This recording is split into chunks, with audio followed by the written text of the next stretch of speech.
From recreational use to chronic disease and pain relief, there are many factors that play into the decision for a person to use marijuana. Reduced unemployment rate, increased revenue in the form of taxation, and the benefits to the health crisis are some of the benefits to the legal sale of cannabis. Although 18 states already have heavy regulations and taxes on recreational use, the federal government needs to follow suit and legalize cannabis for medical and recreational use once and for all. Hello everyone, my name is Thomas Calderon, and I'm a firm believer that it's time for cannabis to be federally legal for recreation and medical use. Over the years, I've worked around many combat vets and see the amount of medication that they take. The ones that I've met have said that they were able to stop taking those medications because of the use of cannabis, and it has helped them cope with their situation. In 2017, marijuana businesses paid $4.7 billion in taxes to the federal government on $13 billion in total sales. A poll done in 2019 showed that around 66% of all Americans are okay with the legalization of cannabis. And in the past, recreational use and initial high were the most significant factor when deciding to ingest or smoke cannabis.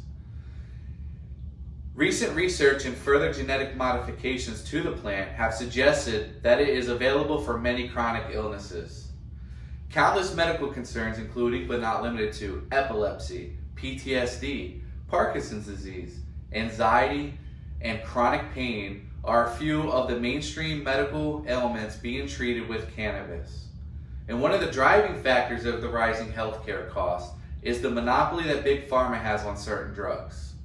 The pharmaceutical companies can put a premium on medication which aid to the increase in medical care costs. And with the legalization of cannabis and regulations of this drug throughout the United States, it would economically benefit the patient, the entrepreneur, and the state. And cannabis has shown its potential for medical use for 6,000 years. And every state that has legalized cannabis for the sale has their own tax schedule.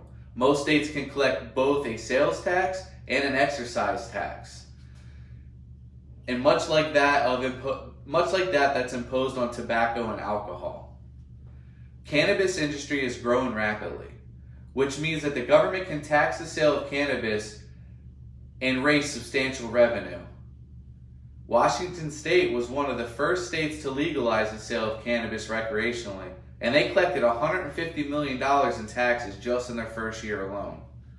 But under the federal law, cannabis is considered a Schedule I drug and federally illegal. Banks cannot bank any funds from cannabis-related businesses. This has increased the underreporting of sales because businesses must pay their taxes in person instead of an electronic submission. Chronic pain and other illnesses have led the United States into a huge opioid epidemic. And patients that use cannabis have seen a 40% decrease in opioid usage.